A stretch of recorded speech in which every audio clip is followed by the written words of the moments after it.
As architects, we have the unique opportunity and the privilege, but also the incredible responsibility to give form to the cities, the built form, the urban environments around us. And we're very interested in this idea that we somehow can take the ingredients that we find in the city around us, the constraints, the opportunities, and to combine them in new and innovative ways to give shape to a future that we would love to have.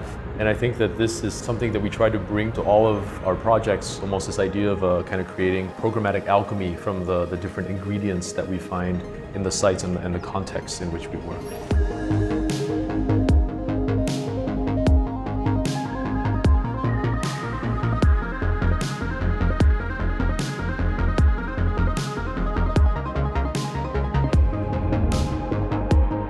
Welcome to Big Copenhagen. So this is the kind of main workspace where most of the people sit, and it's actually an old Carlsberg bottle cap factory that's been repurposed into an office for us. So there's an incredible kind of 16 meters from floor to ceiling, which means that even though we have a relatively large amount of people here, it actually feels very, very open.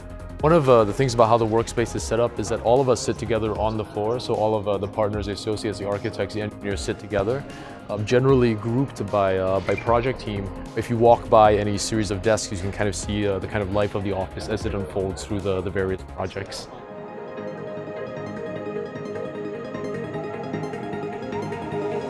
I think when Adeline and Jiahing first visited us in Copenhagen and kind of presented their vision for the site and the competition, it was just kind of the scale of ambition.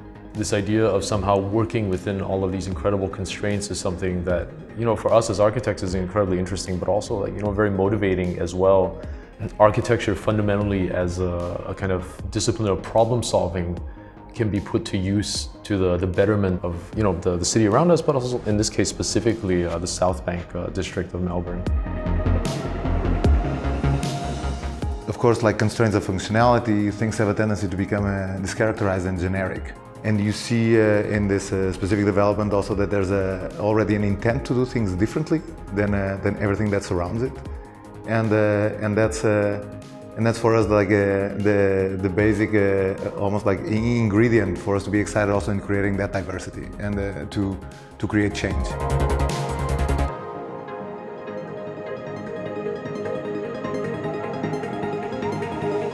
Over here we have a mock-up of some structural steel framings and some of the connections that our engineers at Big Engineering have put together to look at some of the details in a project that we're working on. And of course, since it's World Cup season, all of the couches in the office have been reoriented to face the projector screen so that people can get suitably distracted from work during the course of the day. So we're just going to walk over to where the project team is actually sitting and working right now. So this is the team sitting right here occupying this entire space. One of the things we really love about the office and the space is the diversity of people that are represented, both in terms of background, experience, and cultures that we think adds a lot of value to the work that we do. This here is our model shop and our material library. We have lots of different tools to make models. We have a couple of 3D printers. Of course, the workbenches for foam cutting and any other kinds of activities that we need to do there. We actually have a couple of robot arms that we're working with currently. And of course, there's a little bit of space to also make some mock-ups when necessary. Here, just looking at the kind of spacing between tiered auditorium seats. Probably the most important part of the model shop is the foosball table in tandem with the World Cup. So this is where the magic happens.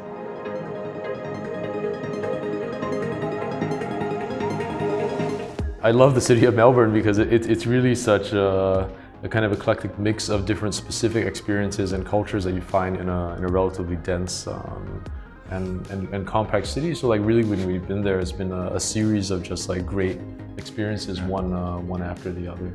There's a massive engagement of culture and art as a public pride, almost like as a shared pride of the people in Melbourne. The ability to draw people over from the north side of the Yarra over into the South Bank as well, and to be able to activate some of the public realm so that it becomes a true attractor, and not just an attractor to our site, but also something that becomes a catalyst for the development of the rest of South Bank, and that begins to feed into some of the cultural corridors to the east.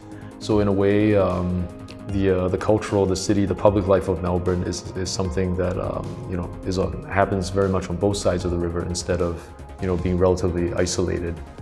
What we're excited with it is that it could be capable of ignite change in the South Bank. We see our project already differently than the South Bank stereotype. That's what we've also been striving for. Hopefully that could be understood and seen as a benchmark to follow up on in the future developments of South Bank. And in the future character of South Bank, there has been just a burst of development that in the end lost its character or missed creating a character.